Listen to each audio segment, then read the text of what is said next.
Welcome to This Explainer. I'm absolutely thrilled to be your language tutor today. If you've ever wanted to learn Spanish but felt totally stuck on where to begin, well, you're in exactly the right place. Over the next few minutes, we're going to run through a complete beginner lesson designed to get you speaking straight away. So, here's the game plan. I'm going to say a phrase clearly in English, and then I'll give you the Spanish translation with perfect native-like pronunciation. But here's the most crucial part. After the Spanish phrase, I'm going to leave a few seconds of total silence. That's your cue. That's when I want you to practice speaking out loud. Listen and then repeat. Okay, let's get your language journey started. Okay, let's dive into this. We're breaking our lesson down into 4 super manageable chapters so we can build your confidence step by step. We're going to start with greetings, move right along to essential numbers, tackle some core verbs, and finally, we'll put the whole shebang together with survival travel phrases. Chapter 1. Greetings and introductions. Let's get right to it. All right, take a deep breath, get comfortable, and get ready to speak out loud. Let's tackle our very first word together. English, hello. Spanish, hola. Good morning. Spanish, buenos días. Good afternoon. Spanish, buenas tardes. Notice that tricky little difference there? It's buenos for the morning with an O and buenas for the afternoon with an A. That's just because the word días is masculine while the word tardes is feminine. Good night. Spanish, buenas noches. Just like with the afternoon, noches is a feminine word in Spanish, so we reinforce that grammatical rule by using buenas. You're doing absolutely great so far. How are you? Spanish, ¿cómo estás? ¿Cómo estás? This is your essential follow-up anytime you say hello to someone.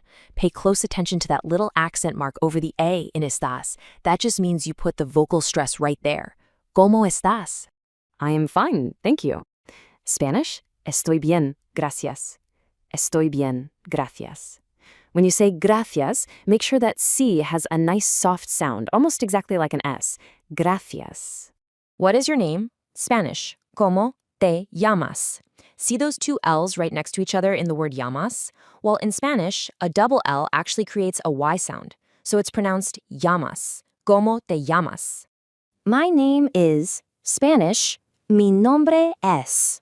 Nice to meet you. Spanish, mucho gusto. Fantastic job! You've just successfully introduced yourself in Spanish. Look at you go! Chapter 2. Essential numbers. Let's shake it out for a quick second. Now that you can confidently introduce yourself, we really need to cover some basic building blocks. These are absolutely critical for things like shopping, paying for a taxi, or grabbing some food. Let's count. English, 1. Spanish, uno. 1, 1. English, 2. Spanish, dos. 2, 2. English, 3. Spanish, tres. 3, 3. English, 4. Spanish, cuatro. 4, 4. English, 5. Spanish, cinco. 5, 5. Let's keep that momentum going. English, 6. Spanish, seis. English, 7.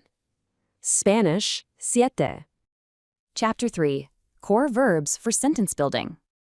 Now, what's really interesting here is that while vocabulary is great, verbs are the actual engine of any language. This is exactly where we unlock your ability to build full sentences. English, to be for a permanent state. Spanish, ser. English, to be for a temporary state. Spanish, estar. English, to be for a permanent state. Spanish, ser. English, to be for a temporary state. Spanish, estar. This is a super crucial nuance in Spanish.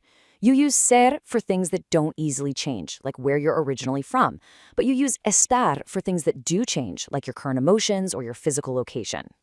To have. Spanish, tener. To want. Spanish, querer. As you practice these, try to gently tap or roll that R sound right at the very end of the words. Tener, querer. To need.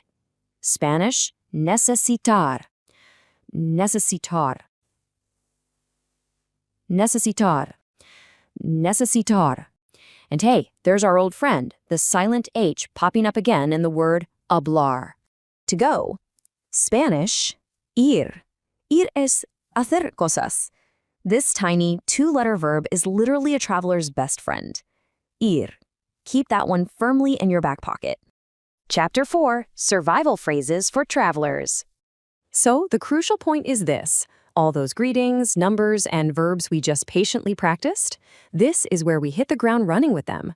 We're going to apply everything to real-world travel situations. English, please. Spanish, por favor. Thank you. Spanish, gracias. When you say por favor, make sure that V sounds very soft, almost blending a little bit into a B sound. Por favor. Where's the bathroom? Spanish, ¿dónde está el baño? Look closely at the word baño. That squiggly little line over the N is called a tilde, and it creates a ñe sound, exactly like in the English word canyon, baño. A table for two, please. Spanish, una mesa para dos, por favor. Una mesa para dos, por favor. I absolutely love this one because you're already combining things. You seamlessly use the number 2 and the polite phrase por favor that we literally just learned. Talk about a game changer. The check, please. Spanish, la cuenta, por favor. If you're dining out anywhere in the Spanish-speaking world, this is the ultimate must-know phrase. La cuenta, por favor. I don't understand. Spanish, no entiendo. English, do you speak English? Spanish, habla inglés? These are your essential backup phrases, your safety net. Just make sure you hit that accent hard at the very end of inglés. Habla inglés? Goodbye. Spanish, adios. Well, you did it. You've successfully completed this beginner lesson. But before we say hasta luego for real, I have a final provocative challenge for you. We learned the number for 3, right? And we learned how to ask for a table. Based on everything we so carefully practiced today, how exactly would you order a table for 3 in Spanish? Drop your answer in the comments right now to prove you fully mastered the lesson. Keep practicing, keep speaking out loud, and I'll see you in the next explainer.